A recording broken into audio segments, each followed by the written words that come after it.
Welcome to PaleyFest Fall TV Previews. I am TV editor from Variety, Michael Schneider, and I'm delighted to be your host today because we are talking about CBS's highly anticipated NCIS Origins, the origins of NCIS. And I am pleased to welcome the members of the series cast as well as the creative team. Let's bring them out right now, virtually on the Zoom. First up, he stars as Special Agent Leroy Jethro Gibbs, the one and only Austin Stowell. Austin, you've loving the NCIS haircut already. You've already it's looking good. It's you're wearing it well, looking good. Thank you. Stars as Special Agent Lala Dominguez, Mariel Molino. Welcome. Hi. Nice Next to up, see you guys. he has the mustache of the TV season. We're going to be talking about the mustache for a long time to come. You've got that Frank stash. He is a young Special Agent Mike Franks. Kyle Schmid. Kyle. Hello, everybody. I have a feeling there's going to be a lot of Franks at Halloween this year. I think so. You're bringing it back, man. It's looking good. She stars as Officer Mary Jo Hayes, Tyla Abercrumbie. Tyla, welcome. Thank you. Round of applause. She is Special Agent Vera Strickland, Diany Rodriguez. Welcome, welcome. And he is Special Agent Bernard Randy Randolph, Caleb Foote. Caleb with and Caleb won. I think he's already won this panel somehow. He got the trophy. That's right. That we won in Group C, and then we moved up a division to the harder division, and we played yesterday, and we got blown out. But at least we're playing. it's all about showing up. It's all about showing up. And here we are at PaleyFest. Mariel, you call me the dad. Okay. And then we've got the executive producers and co-showrunners of the show, Gina Lucita Monreal and David A. North. Welcome, welcome. And Gina and David, of course, I mean, they have all the secrets. They're the ones with the scoop. They're the ones that we all come to for the information. So we're going to kick it off with you two, actually, because the big question is obviously NCIS, one of the biggest franchises of all time.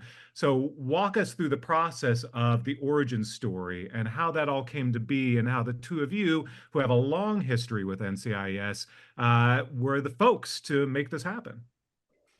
I guess I'll jump in there first, Gina.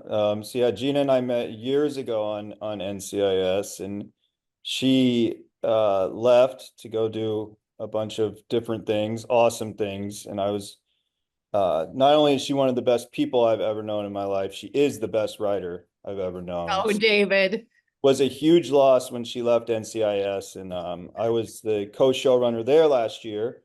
And Mark had discussed with his son, Sean, about this idea. And Mark called me and said, do you think there's a show there? And I said, well, let me think about it. I think so.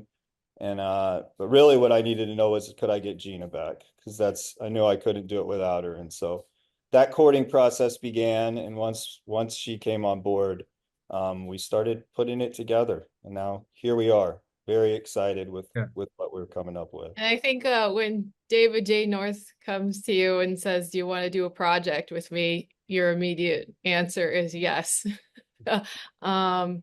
He's the best writer I know. So there's that. And I think we make a good team, and I'm so lucky to have him as a partner. And we are so excited for the world to see what we've been cooking up. Yeah, I imagine it's a lot of fun to do something just a little different in the NCIS universe, to do a period piece, to go back, sort of fill in the gaps. You know the character now of Gibbs, but sort of filling in the origin story. It must be kind of fun to put together these puzzle pieces. It is. It's such a it's such a different time in that character's life, and obviously Mark Harmon had left NCIS and was away from it, and that had been a big loss to the fan base, I can tell you, as they reminded me weekly.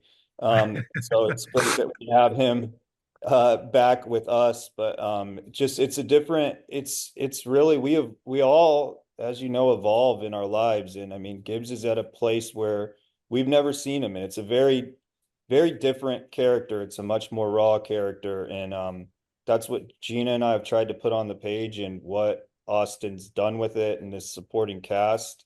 I mean, it's it's crazy. I mean, we're so proud of what we've done so far. Yeah, take us through when the show begins. I mean, Gibbs is, the trauma of coming back from Desert Storm and losing his wife and child is fresh. So this is kind of a different stage of his life. And Austin, talk a little bit about taking on this role, because I know in the flashbacks on the original series it was Mark's actual son who played him, but clearly he wasn't going to play this full time. So Austin kind of coming in and taking an iconic role and then making it your own. Fun, but also must be really intimidating. How did you kind of tackle this? Wow. A lot to say there. But I know, I just gave you 20 questions. Yeah. So wherever you want to go. From the beginning, I could tell that this was incredibly different, that this was not going to be the NCIS that has been out there in the world for 20 plus years, that this is a much rawer, grittier look at the characters involved. This is a little less polished. We're out in the Wild West. We're not in DC anymore. It's day one at Camp Pendleton with Gibbs joining NIS. So he's figuring it out. He is trying to put his life back together after having his wife and child murdered, and trying to see what the next step is going to be, and wondering if he even wants to stick around to take the next step. So if that doesn't say a whole lot about what this show is dealing with, when we meet Gibbs in the original show, this is, I don't think Playboy is too far off from how you could describe that guy. And the character that you meet on our show is anything but that. This is somebody who's making mistakes, struggling constantly, is living with ghosts, and is just trying to get through the day second by second. And it's 1991, so he is wearing MC Hammer pants. But beyond that, it's a very different character. You said you hadn't seen the show yet. How did you know?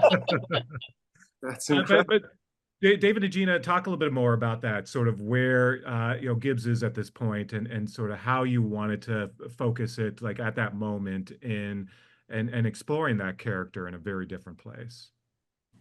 Yeah, I think it was just of interest to us to see how he became that agent. And so seeing him this fresh out of the Marines, seeing him fresh off the murder of his family, it's just a very delicate place for the character that we haven't seen before. Seeing him as the probie, we getting to live all of these first with him, his first time in autopsy, his first interrogation, his first time checking in the evidence, just knowing the Gibbs that we know and love, how self-assured he is. It was just a really interesting challenge to create this character from the opposite end of the spectrum.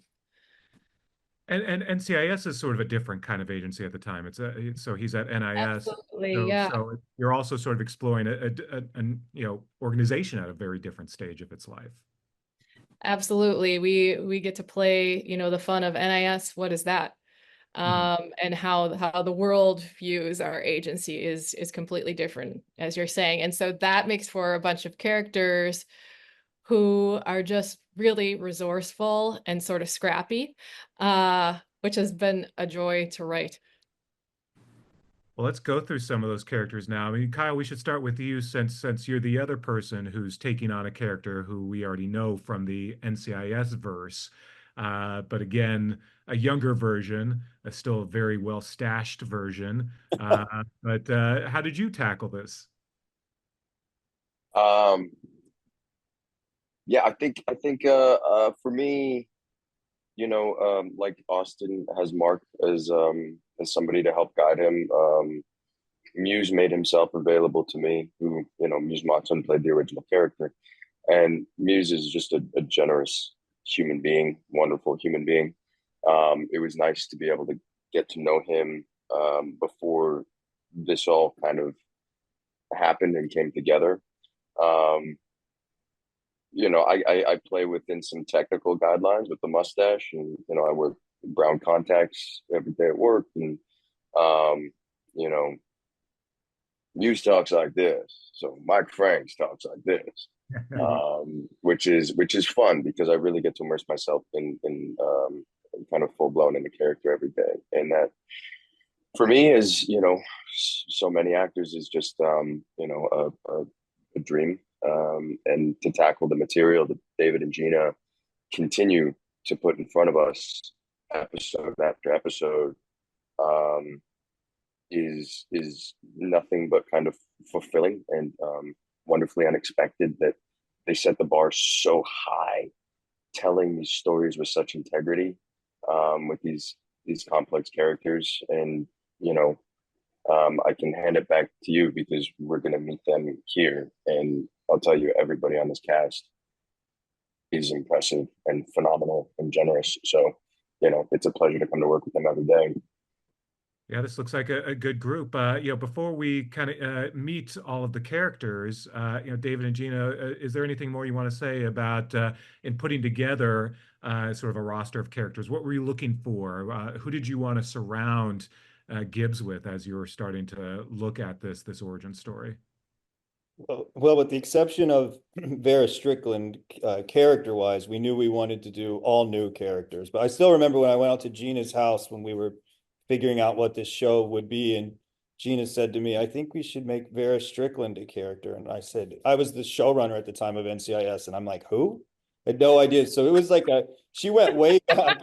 It was a deep fall, but it was a great episode. And then I watched it and I thought, yeah, that would be good. And then it's like, well, that's going to be tough to cast though. And then Diany came in and it was like, we just knew. And with these other characters, we just really wanted to fill it out. I mean, with Lala, Gina had a very knew what she wanted from the beginning, and I just tried to get on board with that and help her see her vision through, with Mary Jo, with Caleb, with all of them. I mean, it was one of those things where we felt like when we were in her house in Studio City that it was working. And then as the cast started coming in and people were auditioning, like we got every single person we wanted. And every time somebody came in, we were like, oh man, that's them, that's the character. And we were just fortunate enough that this group wanted to do it and that we were able to get our actor each time. And seeing them together, even in the first week, I was like, is it turning to Gina, like, is it supposed to feel like this? Because it all feels like it's really working,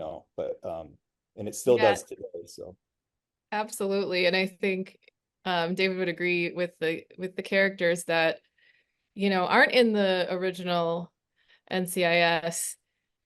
To me, I felt like we put on paper a certain character, and those characters were completed when these actors walked into the room. And even to a different, in a different sort of way, even with Gibbs, Franks, and Vera, because our tone is different, our place and time is different, and the things that these actors are bringing to these characters, there's just such a richness and a depth and a versatility that I think our audience is going to be sort of surprised, but in a really great way to see. Well, and also even, Gibbs is known for being a man of few words in sort of using him as narration, and is his like voice going through your heads now, and what was that like in creating that narration and giving Mark sort of the through line of pushing the story forward?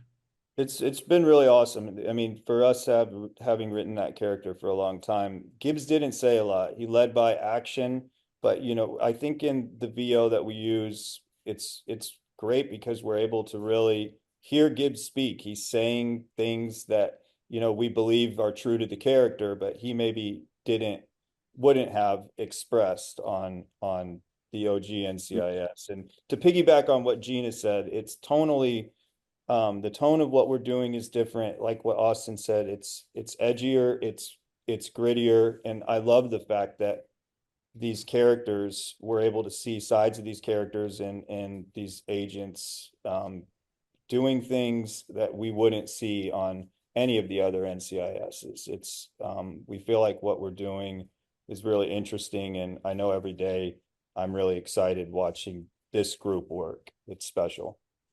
Diany, why don't we start with you in sort of, taking the deep cut of Vera and creating a young character, and how did you kind of approach this, and what was your sort of knowledge and history of NCIS coming into this?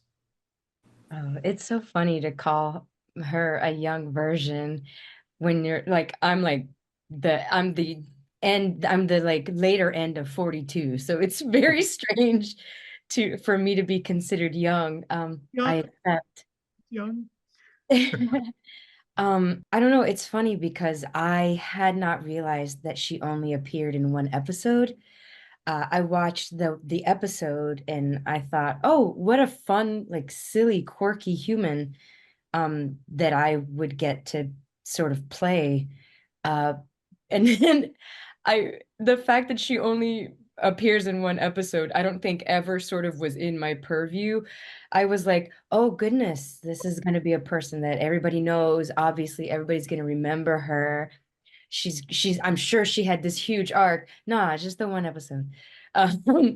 So it's not like I'm kind of lucky in that, Austin has this huge thing to carry, this huge load to carry of this very known person who, I'm sure that people dress up as Mark Harmon's character all the time as well. And, Kyle has to be Frank's as well. And, Lala has this burden of being this new person who has to sit up, not Lala, your actual real name, Mariel,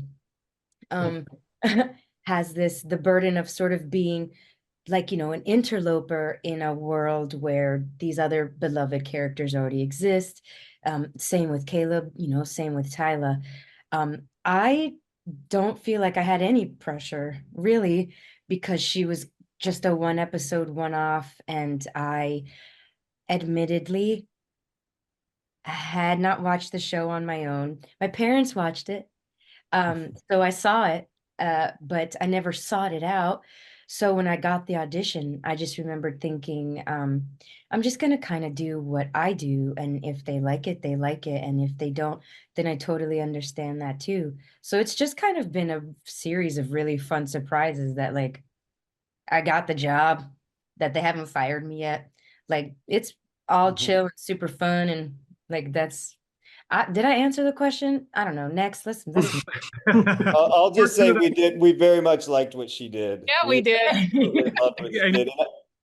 And part two of that question is sort of take us through what is Vera doing right now? What is what is her role in this new environment in Origins? When we meet her, what is her relationship to the storyline? David, Gina, isn't that a thing you would love to answer? Of course. Of Go course. for it. Okay. Well, Vera kind of has her own thing going on. She's not a part of the core team that we see that Gibbs is on, but she is an agent in the agency and has a history with Franks, and has a presence with every person on the show. But her relationship with Franks is going to come front and center and sort of propel her character into a new sort of program that she's dealing with at work. So and she's always the other amazing thing about the Vera character is just to have another female agent to bounce off of our character Lala Dominguez, because in the 90s in NIS there weren't very many female agents. So to have the two of them together and then add Tyla's character Mary Jo to the mix, they're really, the three of them together are fantastic. And they just together in this man's world give us a perspective that I think a lot of people are going to relate to. That's a good segue to bring in Mariel to talk a little bit about Lala. Give us a little bit of how you got to the show, and then also tell us a little bit about Lala. I was actually in Mexico City at my grandma's house when I got the call that I was gonna test. I truly didn't. I don't know. Maybe I had a specific idea of who this character was and what she looked like potentially physically too. And I didn't really expect to get that call. And then I came in to test at Paramount Studios, and just that in itself was a dream to me. And then I don't know, I came in the room and felt like, okay, I'm going to present what I think this character is. And I loved the way that she was written in that first episode. I thought Gina did such a good job of balancing, an edge with humor and jealousy and compassion. And that's something that I really resonated with, especially for a procedural. I thought that it was really, really just excellently written. And then I got to play off of this guy. And well, they're all wondering which one you're talking Which about. one? Oh yeah. They're like me? All of them. All of them. Austin. I love Because it. I'm like, I'm looking at him and he's next to me here, but he might be like over there on your Exactly. guys' screen. You get to play with But all of yeah. them. They're all great. Exactly. Let me jump in there and say something about her, if you don't mind, Mario. Her Yeah. Of course. So we had found Austin, and it was so exciting. And the day we were testing different actors for Lala, Mariel actually came in last, I believe. I was sitting in the back of the room with Mark Harmon, and the casting director was Jason Kennedy, was a little bit in my way.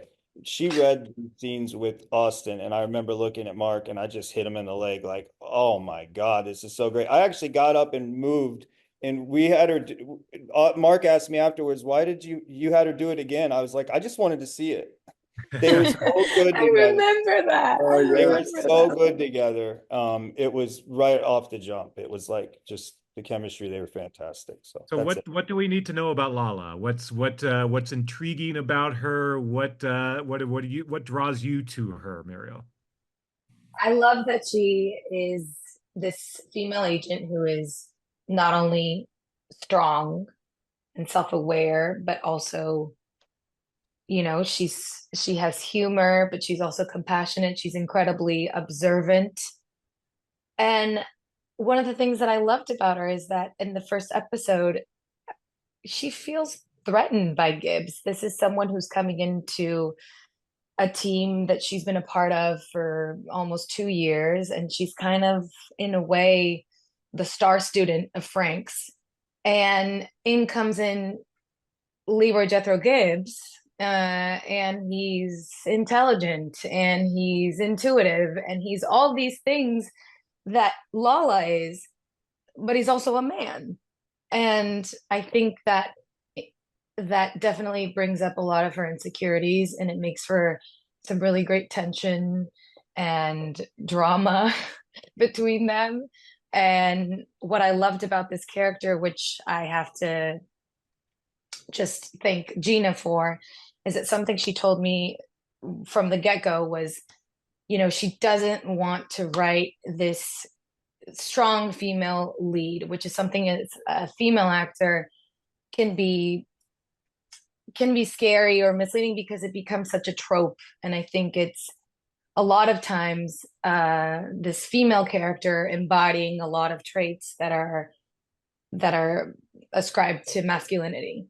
And there's a lot of emotional detachment and strength, but a lot of the traits that make us women so powerful, like compassion, like our intuition, are kind of just thrown to the side because they can seem weak or maybe not efficient, especially as a female agent. And so I loved that Gina really, really wanted to tie all of these things together and not make her one-dimensional, and make her feel as free and alive as as we're able to do that. And I think it's a tall order for me because we are creating a character from scratch, but it's also just as exciting because we get to see where this character goes and how she grows. So it's been a really, really great journey so far, honestly. Yeah, and Austin, that sounds like a fun character for Gibbs to play off of and maybe spar with as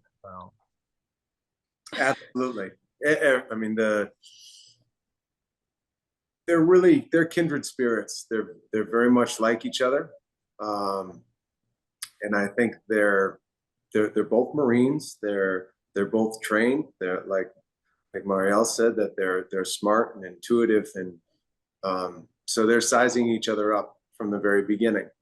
And I think so much is happening outside of the words, and that has to do with who Mariel is as a person and an actress, and that it works. I think it works. Excellent. Yeah, I mean, everybody, like David and Gina said, it was that feeling when we got to set that everybody was so perfect, that it was just so impressive right away to see all of these characters coming together, and how it was written versus this actor or actress who was bringing it to life was a real joy to watch. I find myself just watching a lot, in the middle of the scene, I can just watch my scene partner and see that human being come to life, because I think that is what is so special about what we're doing here, is that these characters you're going to meet in Origins are real people with real lives and telling their real stories, that you're going to get an inside look at what it's like to be all of these people, to experience life in the 90s, in a male-dominated setting, that everybody is going through some sort of situation, some sort of strife, and trying to figure themselves out in this world, while also relying on each other.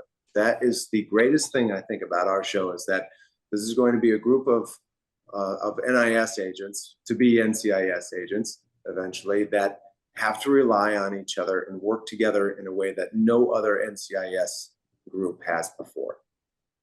And that it just dawned on me too. David and Gina, there are no cell phones. There's no internet. Yeah, and we love How do that. you tell a story now? We actually love that. We love that because then it's about the people. It's about people, not technology and DNA. So that has been so liberating in the writing, because what we wanted was a character-driven procedural, and we were able to get that partially because of the time that we're set in. Well, let's get back to part of the Tyler. reason this show, we have episodic cases. So there's each week there is a case, so the audience can have the fun with the who done it. But in my opinion, the best episodes of NCIS ever were about the characters. So those episodes were always sprinkled in throughout the OG NCIS. That's every week for us. That's nice balance. Foremost, it's about our characters. Yeah. So you have your case of the week, but then you also have the characters as they're growing, and people are invested in that. Absolutely. Well, let's get to Tyla, because I want to hear a little bit about Mary Jo Hayes. Tyla, what can you tell me about that character and how she fits into this setup? That's a wonderful question. I have to admit, when I first got the offer, or if I go back to even the audition, I read the sides and I thought, okay, I probably won't get this, thinking they're probably going to go with some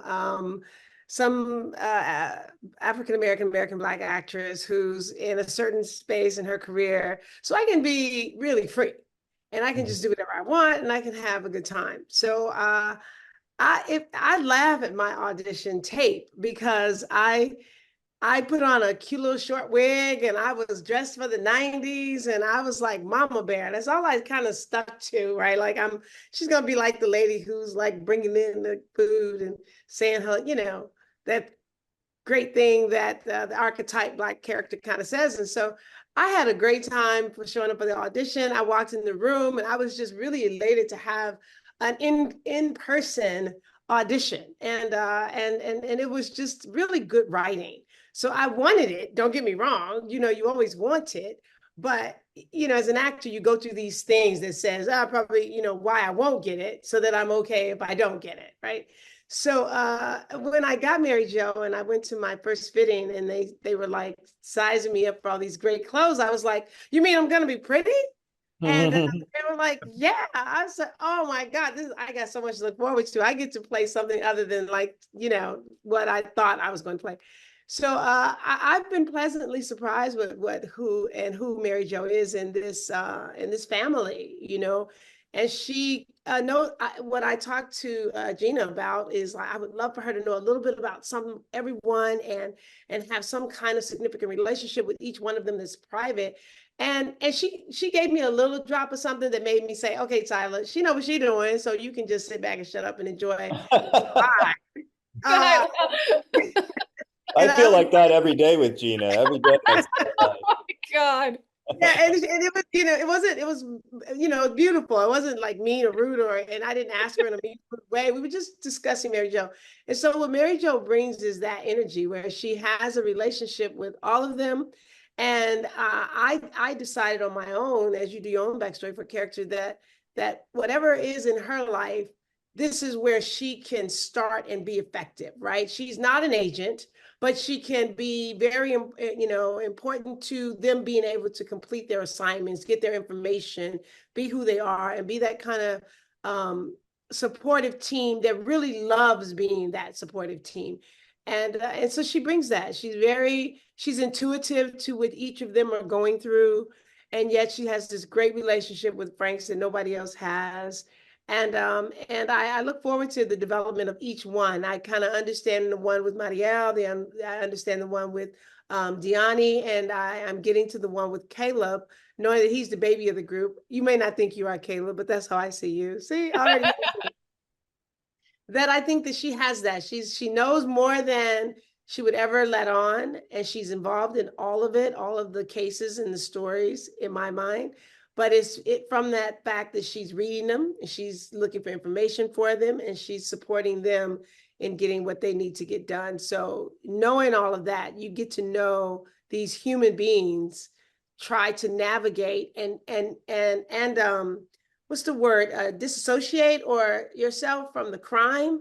So they have to have real lives as well. And I think Mary Jo gets to know those real people as they try to just be these agents and help families at the worst times of their lives. And I think that's really beautifully braided into the characters, that they are very much involved in solving these horrible crimes, and they're trying to live their own lives, and they need a place to be real and not just agents. And that's kind of what I see this NCIS Origins is where we get to see them as agents, but also as human beings. And I know everybody else has said that, but as Mary Jo, I think I get that relationship really up close in that relationship, and not just be that American Black supportive, human resource kind of character that's like answering the phones and going through the folder.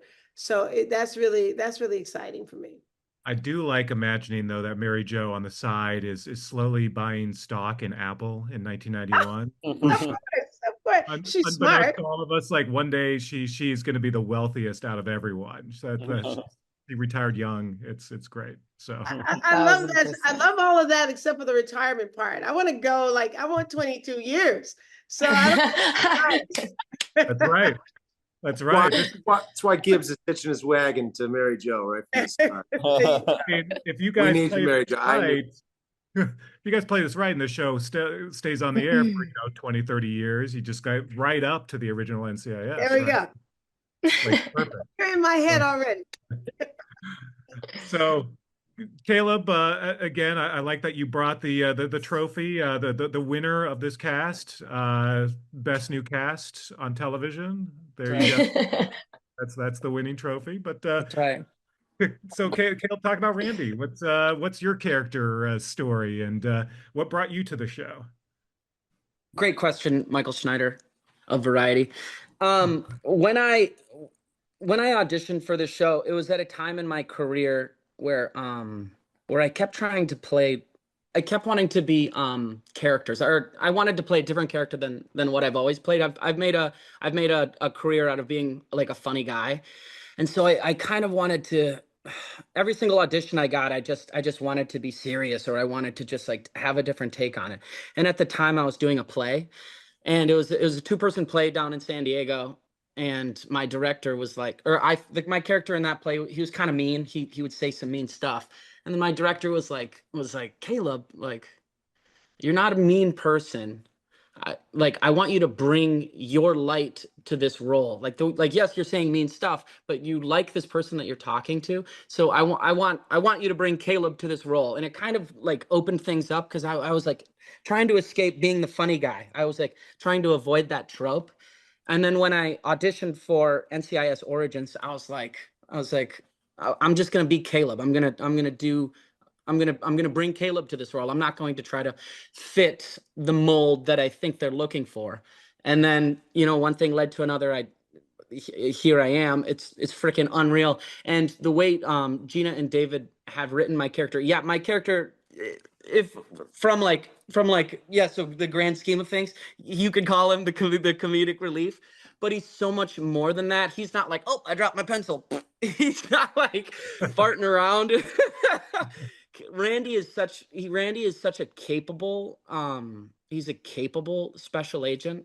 The team really trusts him, and I think but with that, he brings a lot of levity. Like, there's a lot of corpses every single episode. You're going to see a new dead body, and you might see some brains. And Randy brings an optimism that Caleb has, and that's why I was just so incredibly drawn to him. And like I said, he's not just funny. He's the way that Gina and David have written him. It's really realistic in this really dark and gritty world. His comedy and it's just been such a joy. One scene, I'm like making a funny observation. Next scene, I'm chasing down a bad guy, running through hallways with like my weapons drawn, and it's intense. And it's like you never really get that opportunity to just in the same day too. I'm being a goofball, and then I'm like freaking. It's we're. Can I just say, shit Michael? I saw him running like after a bad guy, and it changed my whole life. I was like, oh my God, Randy, he is like the most athletic, the most like, it's incredible. Sorry, I just have to say that. Thank you, Mariel. Thank you. I just in post-production on the scene she's talking about, he's really moving. Oh my God. The arms, the muscles. As we were talking about auditions before, I just quickly want to say about Caleb's when we were auditioning Randy's, we got Caleb's audition.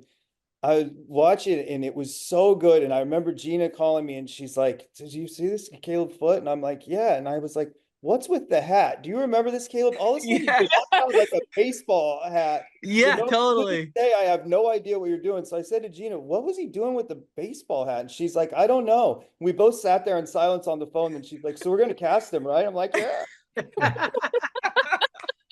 I've seen NCIS before, and so whenever I would watch it, and so whenever they're like on the scene and stuff, they have hats.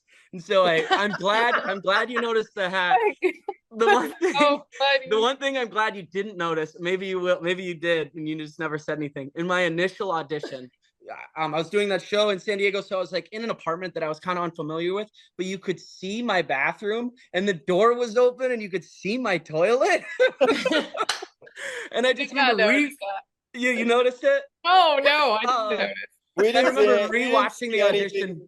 Yeah, but the hat and your talent, that was all we got out of it. I remember rewatching the audition being like, my toilet. No,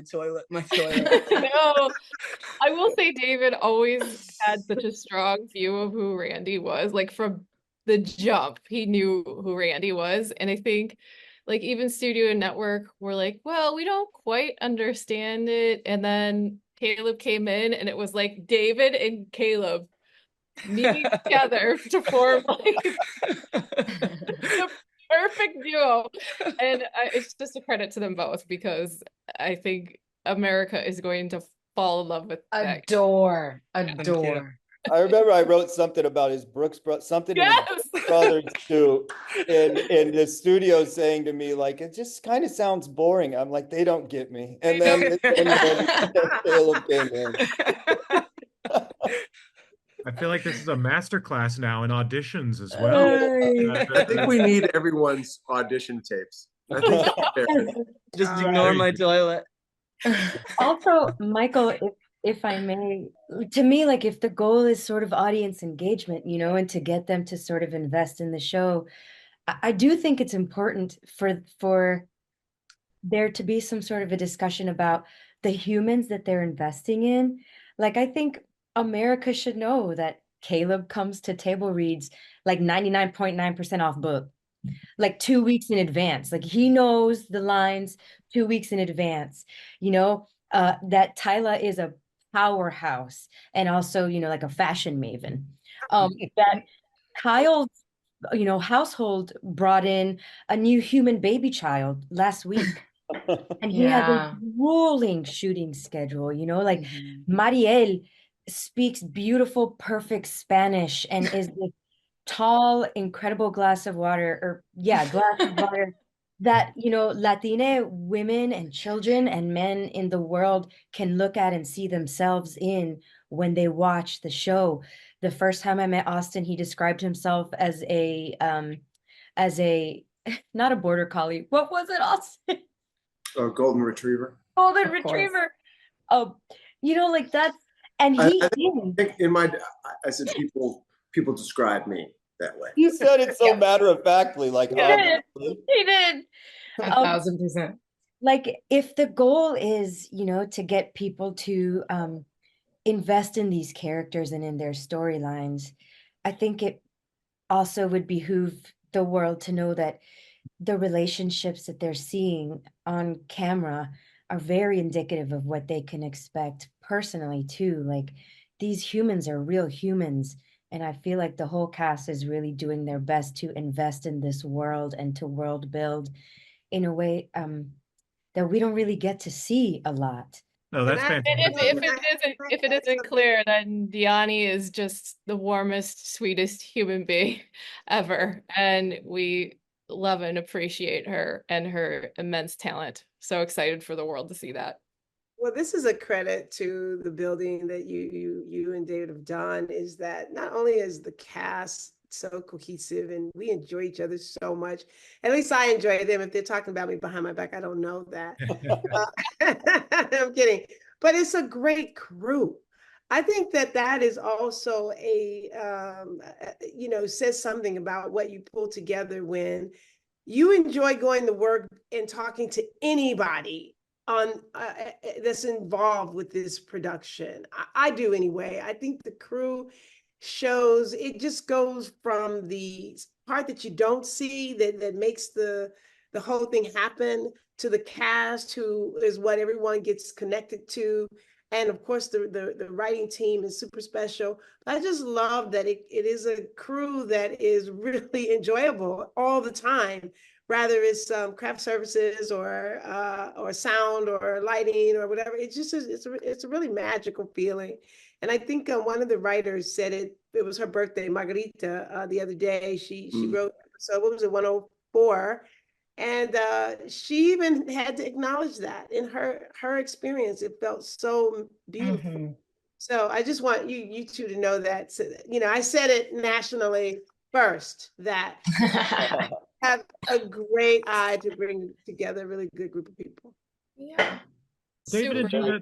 Gina, talk a little bit about, you know, this is an opportunity to share with folks that you don't have to be an NCIS fan. You could be new to the franchise and come into this cold. But at the same time, if you are a fan, there's some Easter eggs There's definitely some service for fans who are going to see things that are like, oh, how did you kind of balance that? Talk a little bit about creating a show for both new folks, but also rewarding long-term fans.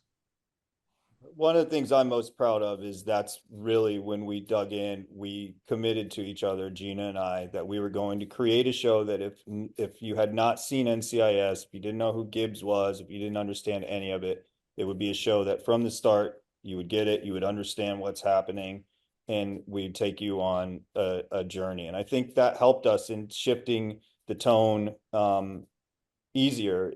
There's still a lot of humor in this show, don't get me wrong, but there's a much it's a different humor than what you're used to, and it's darker, it's grittier, like we said, and we're really proud of what we created, in that if you're a super fan of NCIS, I think that you're going to love this. But if you've never seen it, there's a story there that you can sink your teeth into. I'll let Gina speak to Easter eggs. I don't keep track of those as well. Oh man.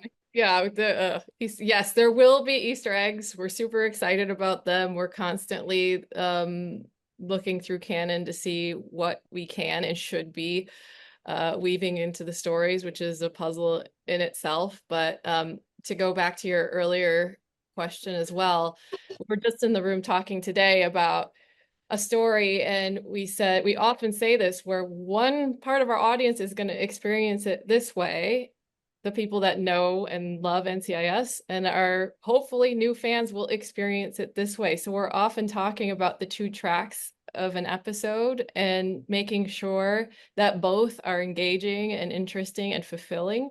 So it is a different kind of challenge, but hopefully we're up to the challenge. We've been trying to do that. But yeah, we're super invested in remaining true to what the original show has set up while bringing something new at the same time. And also being true to Gibbs, and I wonder if that's where also Mark kind of comes into play, and sometimes offering up his thoughts on the character. He lived that character for so many years. He has an idea of where that character came from. What is his input, or what is his sort of any philosophies that he's shared, or anything that he's shared as you've kind of created the young version of this character?